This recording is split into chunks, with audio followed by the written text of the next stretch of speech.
Βρισκόμαστε λίγα μέτρα έξω από την είσοδο του Χορτιάτη, της Κομμόπολης που ονομάστηκε από το βουνό Χορτιάτη στα ανατολικά της Θεσσαλονίκης.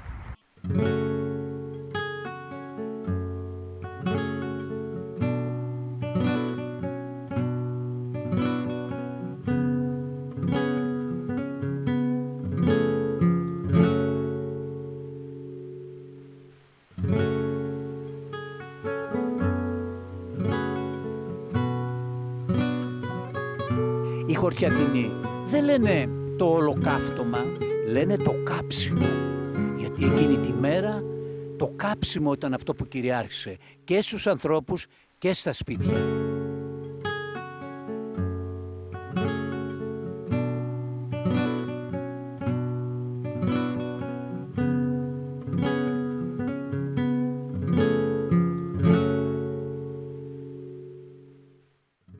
Όπως κάθε Σάββατο, ένα φορτηγάκι της Υπηρεσίας Ίδρευσης από τη Θεσσαλονίκη κατέφθασε στο Χορτιάτη.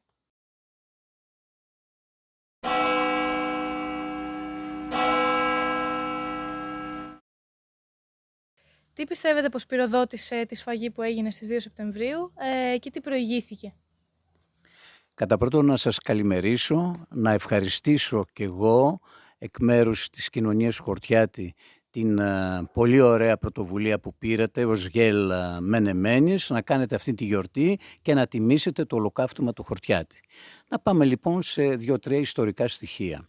Από την αρχή που έγινε η γερμανική κατοχή στην ευρύτερη περιοχή της Θεσσαλονίκης, από τις 9 Απριλίου του 1941, οι κάτοικοι του Χορτιάτη με τον έναν ή τον άλλο τρόπο βοηθούσαν πρώτα στο να φυγαδευτούν Άγγλοι, Νεοζηλανδοί, Αυστραλοί και Έλληνες αξιωματικοί που εγκλωβίστηκαν στη Θεσσαλονίκη και μέσω του Χορτιάτη που φιλοξενιόντουσαν για λίγες μέρες και του Χολομόντα φτάναν στην Χαλκιδική και από εκεί με πλοιάρια πηγαίναν στη Μέση Ανατολή όπου ο πόλεμος ήταν σε έξαρση. Έτσι λοιπόν ο Χορτιάτης από την αρχή μπήκε σε αυτό που λέμε αντιστασιακό αγώνα. Όταν όμως το 40, τέλη 42, 43 η αντίσταση του ελληνικού λαού φούντωσε σε όλη την Ελλάδα και ειδικότερα στην περιοχή μας, ο Χορτιάτης επειδή είχε και το δάσος φιλοξενούσε ανταρτικές ομάδες, κυρίως του Ελλάς, οι οποίες πολεμούσαν βεβαίως για τα αυτονόητα, έτσι να διώξουν τους κατακτητές. Πολλές οικογένειες Χορτιατινών συμμετείχαν σε αυτόν τον αγώνα, κυρίως με νέα παιδιά, με νέους Χορτιατινούς, οι οποίοι ανέβηκαν στο βουνό για να πολεμήσουν τους Γερμανούς. Έτσι λοιπόν ο Χορτιάτης είχε μπει λίγο πολύ στο μάτι των κατοχικών γερμανικών δυνάμεων και δυστυχώς των Ελλήνων συνεργατών τους. Αυτό είναι λίγο πολύ η προϊστορία για να φτάσουμε στις 2 Σεπτέμβρη του 1944. Ήδη το Τρίτο Ράιχ, η Γερμανία, η ναζιστική Γερμανία, ο Χίτλερ φαίνεται πως πια έχει χάσει τον πόλεμο. Πλαγιοκοπείται και από τα δυτικά, από τους Αμερικάνους, τους Γάλλους, τους Άγγλους, αλλά και από τα ανατολικά, από τον Σοβιετικό στρατό που κατάφερε πρώτα να αμυνθεί και στη συνέχεια να διώξει τους Γερμανούς από τη Σοβιετική Ένωση και έτσι λοιπόν όλη η προσπάθεια των συμμαχικών δυνάμεων ήταν πια να καταλάβουν τη Γερμανία. Εκείνο το διάστημα λοιπόν, το καλοκαίρι του 1944, με εντολή του Χίτλερ, προσπαθεί να μαζέψει όλες τις γερμανικές στρατιωτικές δυνάμεις που είναι διάσπαρτες στην Ευρώπη, να τις μαζέψει στη χώρα του, στη Γερμανία, για να δώσουν την τελική μάχη. Έτσι λοιπόν, τον Αύγουστο, τέλη Αυγούστου του 1944, από την Πελοπόννησο άρχισαν να φεύγουν οι Γερμανοί για να πηγαίνουν προς τη χώρα τους. Το ίδιο σχεδιάζανε και στην περιοχή της Θεσσαλονίκης. Τότε όμως εκείνη την περίοδο, παιδιά, ο Γερμανός κατακτητής ήταν πολύ πιο σκληρός απέναντι στον ελληνικό λαό. Εκείνη την περίοδο, το 1944 το καλοκαίρι, έγιναν σχεδόν τα περισσότερα ολοκαυτώματα στην Ελλάδα. Φτάνουμε λοιπόν στις 2 Σεπτέμβρη του 1944, ένα Σάββατο πρωινό ήταν, όπου μία ανταρτική ομάδα του Ελλάς έχει στήσει μία ενέδρα στην περίπου 1 χιλιόμετρο από εδώ που βρισκόμαστε τώρα, όπου βρίσκεται το περίφημο Ρωμαϊκό Υδραγωγείο του Χορτιάτη, ένα σπουδαίο μνημείο του 1ου αιώνα μετά Χριστό, που φτιάχτηκε για να μεταφέρει, να περνάει από εκεί το νερό των πηγών του Χορτιάτη να πηγαίνει στη Θεσσαλονίκη. Εκείνη τη μέρα λοιπόν, το Σάββατο, ένα ελληνικό αυτοκίνητο της Υπηρεσίας Ίδρυυσης του Δήμου Θεσσαλονίκης, που πάντα όταν ανέβαινε ανά εβδομάδα, ανά 10 μέρες, συνοδευόταν και από μια μικρή γερμανική δύναμη αστυνομικών, πάνωπλων βεβαίως, όπου ήταν και μαζί τους ο Αυστριακός ή ο Γερμανός κατάλληλος χημικός που έκανε την δοσολογία για να ρίξουν στις πηγές και όχι κάποιος γιατρός. Ο γιατρός δεν έχει καμία σχέση με αυτά, ο χημικός έχει. Η υπηρεσία ίδρυυσης μόνη της, μετά από με 1,5 ώρα περίπου ακολούθησε το γερμανικό αυτοκίνητο, δεν σταμάτησε στο σήμα που έκαναν οι αντάρτες όταν διαπίστωσαν ότι πρόκειται για ελληνικό αυτοκίνητο, πυροβόλησαν προς το αυτοκίνητο με αποτέλεσμα να τραυματιστεί θανάσιμα ένας Έλληνας της Υπηρεσίας Ίδρυυσης του Δήμου Θεσσαλονίκης, ο Γιώργος Σιδερίδης. 1,5 ώρα μετά περίπου, γύρω στις 11 το πρωί, έρχεται το γερμανικό αυτοκίνητο που σε άλλες περιπτώσεις συνόδευε το προπορευόμενο που δέχτηκε την επίθεση στο Ρωμαϊκό Υδραγωγείο. Όταν οι αντάρτες που είχαν τη σκοπιά τους εκεί πέρα, την ενέδρα τους εκεί πέρα, διεπίστωσαν ότι πρόκειται για γερμανικό αυτοκίνητο, εκεί δεν βγήκαν για να το ελέγξουν, πυροβολήσαν προς αυτό, το αυτοκίνητο σταμάτησε και οι 2 ή 3 Γερμανοί πάνωπλοι αστυνομικοί που συνοδεύανε το αυτοκίνητο αντάλλαξαν πυροβολισμούς με τους Έλληνες, κατάφεραν αυτοί να φύγουν προς τη Θεσσαλονίκη, ενώ ο οδηγός, ο χημικός, τραυματίστηκε θανάσιμα και μετά από λίγο πέθανε. Στις 2 Σεπτεμβρίου του 1944, λίγο πριν το μεσημέρι, έφτασαν στο χωριό γερμανικά φορτηγά και περικύκλωσαν όλο το χωριό.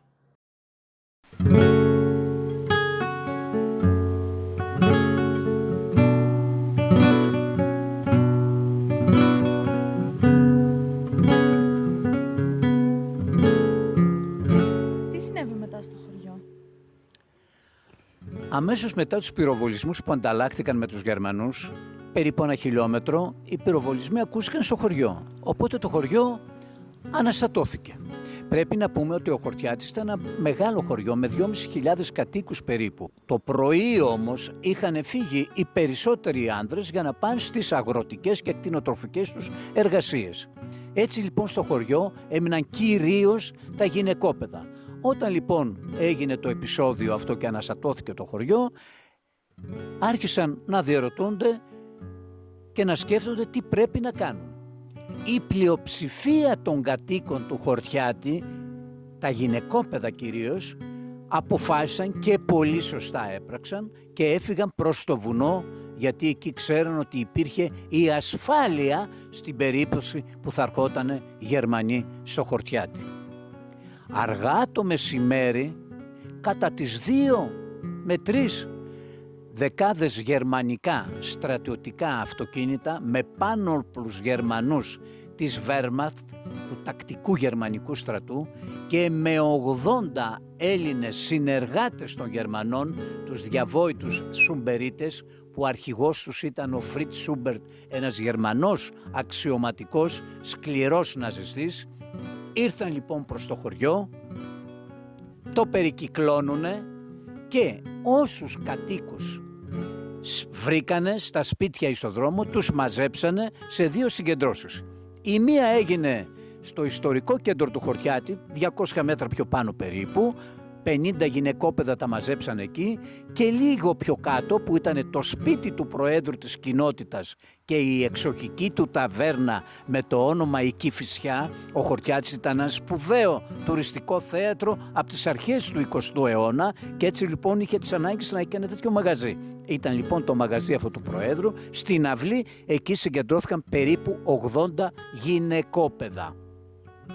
Και στη συνέχεια, αφού προηγήθηκαν πολύ σκληρές εικόνες, κυρίως στις γυναίκες, από τους Έλληνες συνεργάτες των Γερμανών είχαμε βιασμούς γυναικών, νεαρών γυναικών, είχαμε αποκεφαλισμούς παιδιών.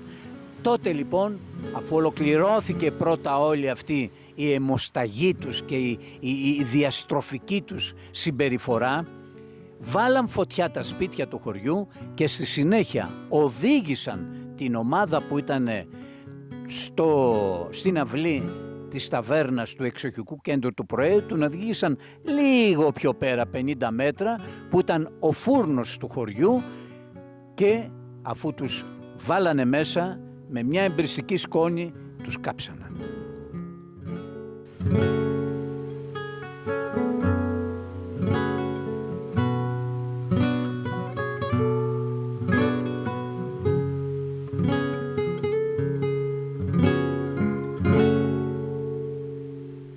Λοιπόν, βρισκόμαστε τώρα στον φούρνο που έγιναν οι τραγικές δολοφονίες.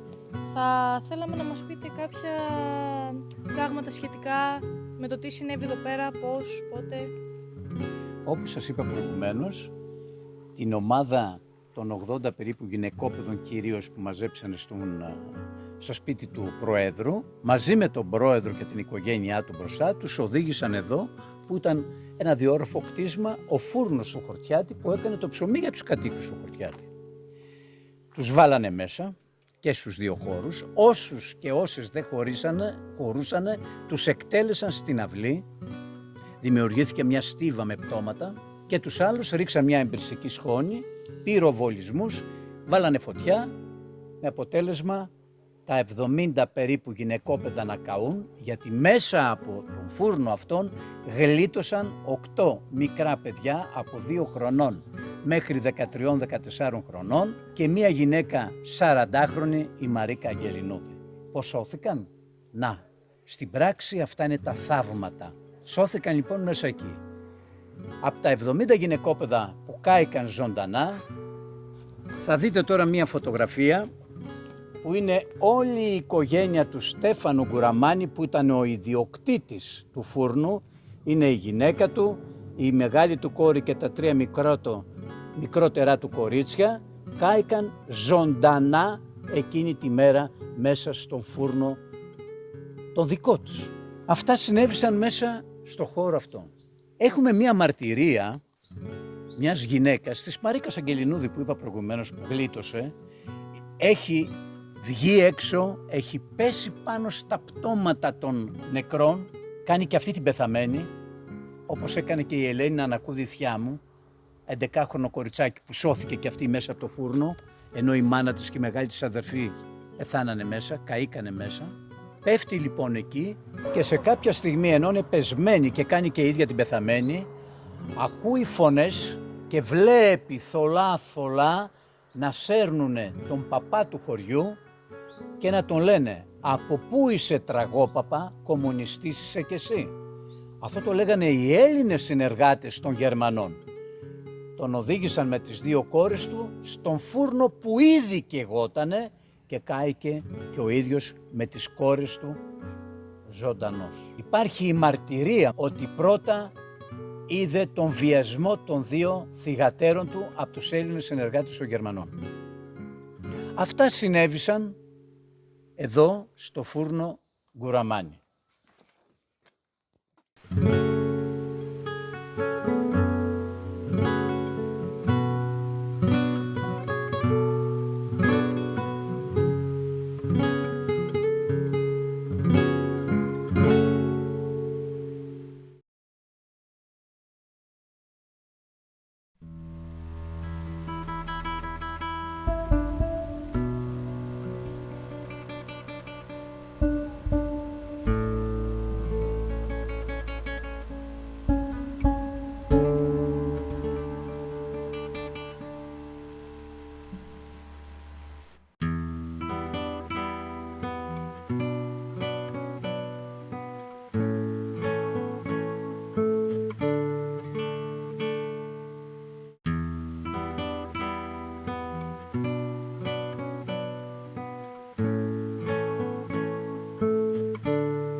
Τη δεύτερη ομάδα που την είχαν μαζέψει στην πλατεία του χωριού, στο ιστορικό κέντρο του Χορτιάτη, εδώ λίγο παραπέρα 50 μέτρα, την οδήγησαν στο χώρο που βρισκόμαστε τώρα.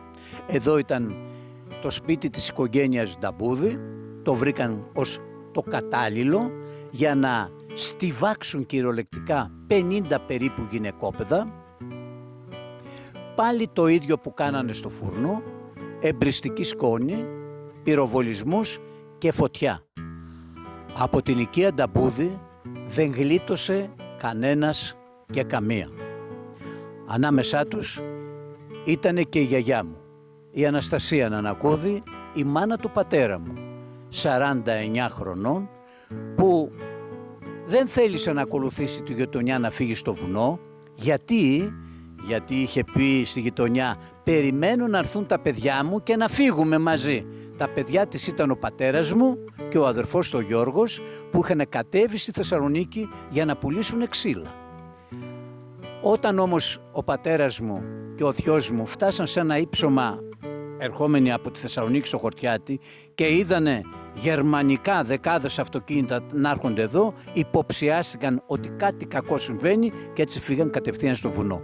Τη γιαγιά μου την πιάσανε και την κάψανε ζωντανή με 2 ξαδέρφες της μέσα εδώ σε αυτό το σπίτι της οικογένειας Νταμπούδη. Αυτή είναι λίγο πολύ η ιστορία εκείνης της μέρας και όπως είπα πιο μπροστά, δεν αρκέστηκαν μόνο στο να τους κάψουν ζωντανούς. Πρώτα είχαμε σκληρές σκηνές, βιασμούς, αποκεφαλισμούς. Λέγεται πως παίζανε και ποδόσφαιρο με το κεφάλι ενός μικρού παιδιού που κόψανε. Έκαναν πλιάτσικο στα σπίτια οι Έλληνες συνεργάτες των Γερμανών και στη συνέχεια τα βάλαν και φωτιά. Οι Χορτιατινοί δεν λένε το ολοκαύτωμα, λένε το κάψιμο. Γιατί εκείνη τη μέρα το κάψιμο ήταν αυτό που κυριάρχησε και στους ανθρώπους και στα σπίτια. Και μάλιστα εκείνο το γεγονός είναι πια καθοριστικό, ήταν καθοριστικό για χρόνια πολλά και εξακολουθεί να είναι για τους Χορτιατινούς. Έλεγε ο άλλος, εγώ γεννήθηκα 2 χρόνια πριν από το κάψιμο.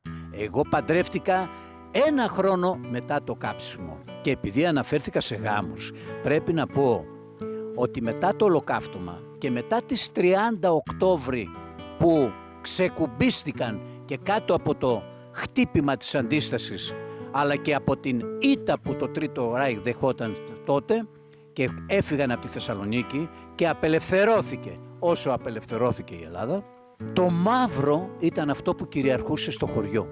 Τα καμένα σπίτια, οι γυναίκες οι μαυροφόρες και βέβαια γάμοι δεν γινόντουσαν στην εκκλησία. Στα σπίτια γινόντουσαν οι γάμοι, σε στενό κύκλο με τον παπά, με τους 2, 3, 5, 10 συγγενείς. Δεν υπήρχε η χαρά για χρόνια πολλά. Εγώ παιδιά γεννήθηκα ακριβώς 6,5 χρόνια μετά το ολοκαύτωμα του Χορτιάτη, το Γενάρη του 51.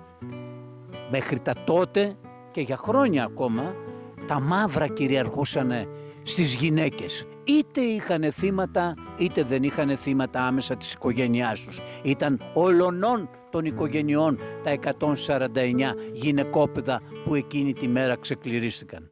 Και εδώ να πω πως το μικρότερο θύμα εκείνη τη μέρα ήταν ο Αλέξανδρος Σαρβάνης, μόνον 2 μηνών βυζαχτάρι. Τι έγκλημα μπορεί να έκανε αυτό το παιδί? Τα τριμηνίτικα, τα μονοχρονίτικα παιδιά, τι έγκλημα μπορεί να κάναν και δέχτηκαν αυτό το φοβερό μένος των Γερμανών και των Ελλήνων κυρίως συνεργατών τους. Θα σας δείξω κάποιες φωτογραφίες τώρα. Εδώ είναι η οικογένεια του Κώστα Αγγελινούδη. Τον μεν πατέρα και παππού τον δολοφόνησαν έξω από το σπίτι του, λίγο πιο πάνω, τη γυναίκα του, την κόρη του και τα 3 εγγόνια τα οδήγησαν στο σπίτι εδώ και τα κάψανε ζωντανά. Να μια εικόνα με το πρώτο μνημόσυνο Σεπτέμβρη του 45 που γίνεται στο Χορτιάτι. Όλες μαυροφόρες γύρω από τα οστά των νεκρών ανθρώπων τους. Εικόνες από το Χορτιάτι έτσι. Άνοιξη του 45, καμένος πια ο Χορτιάτης. Θα και μια άλλη φωτογραφία, αυτή θα την αφήσουμε για μετά. Αρκούν αυτές έτσι μια εικόνα να δείτε, αγαπητές φίλες και αγαπητοί φίλοι.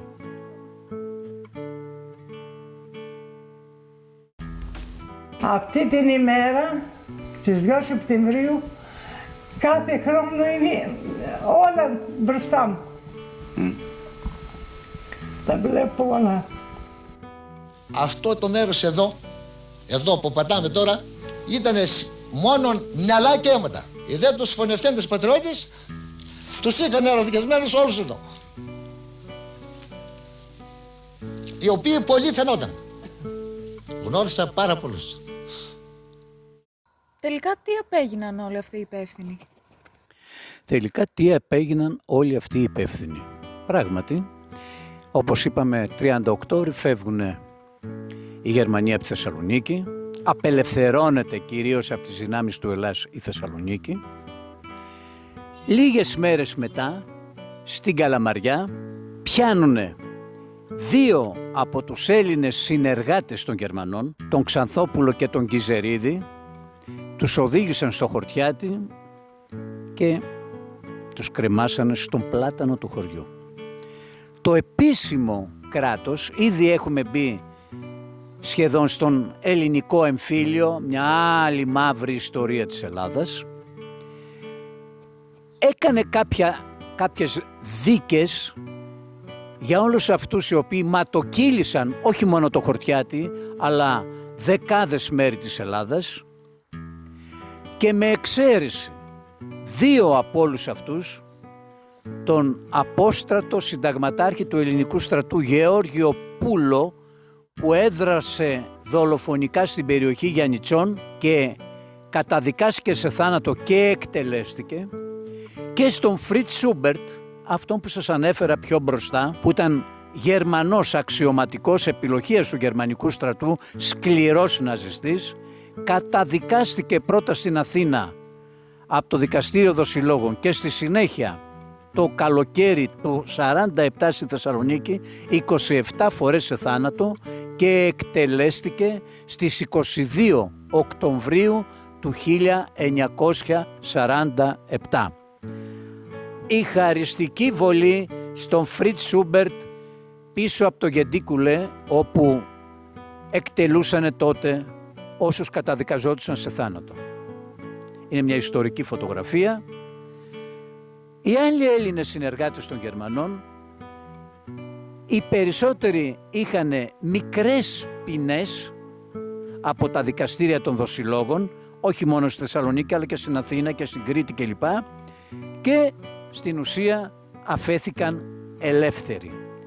Κάποιοι που είχαν καταδικαστεί ερήμην σε θάνατο, όπως τα 2 πρωτοπαλίκαρα του Φριτς Σούμπερτ, ο Γερμανάκης και ο Καπετανάκης από την Κρήτη, γιατί από εκεί ξεκίνησε η αιμοσταγή δράση του Φριτς Σούμπερτ και του τάγματος καταδίωξης κακοποιών, κομμουνιστών κλπ, όπως ήταν γνωστό το τάγμα του με όλα αυτά τα αποβράσματα.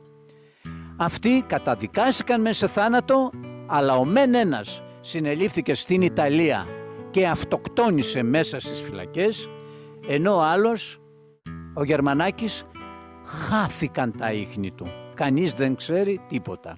Άρα λοιπόν δεν έγινε στην ουσία καμία εκαθάριση, καμία τιμωρία μαζική σε όλους αυτούς που ματοκύλησαν το Χορτιάτι, ματοκύλησαν τα δεκάδες μέρη στην Ελλάδα.